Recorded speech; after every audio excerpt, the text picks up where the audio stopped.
Good morning. Hope you're well. You may have noticed that some of my devotions are linked to songs that I'm listening to. You know, for me, one of the ways that I get inspiration and I'm drawn to the word is through lines that I hear in Christian songs, and then look up and I'm just blown away by kind of the meaning and the relevance for me. And there's an album that I love at the minute, and it's by a band that I really like called Need to Breathe.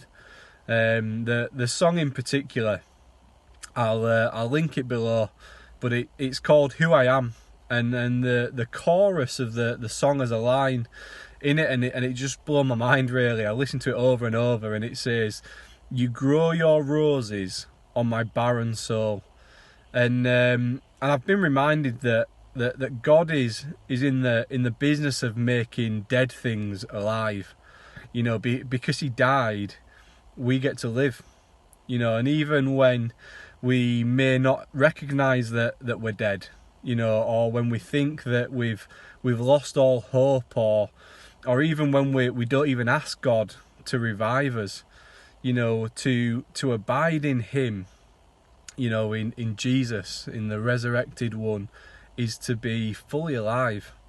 And whether we ask for our dead places to be made alive again, or whether we wonder if our dry bones can ever live, you know, the reality is that Jesus takes dead things, dead people, dead situations, and He makes them alive. He makes them fully alive. You know, even when all hope seems to be gone and our souls appear to be too barren, you know, to have any life on them, even then, you know, He is more than able and willing to resurrect every dead thing. You know, I love these verses in Ephesians chapter 2 where it says, "But God, being rich in mercy, because of the great love with which He loved us, even when we were dead in our trespasses, made us alive together with Christ."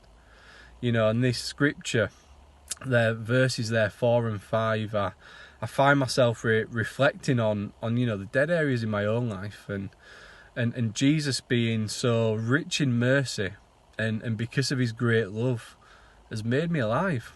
You know, He delivered and drew me to Himself out of the control of darkness, and He transferred me into His kingdom. Because of his great and wonderful love, He makes dead things alive. He miraculously breathes spirit and breathes breathes into the driest of bones. You know, He makes that which once was dead alive.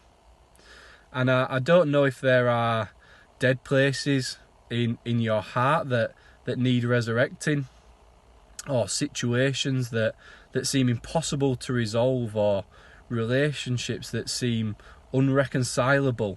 But, you know, this morning I want to remind you of the resurrection power and the love of Jesus, which is actively working on your behalf. And remember that nothing is ever so dead that Jesus cannot touch it with his resurrection power. He will grow beautiful roses in what might seem like the most barren of souls. So God bless you, and have a great day.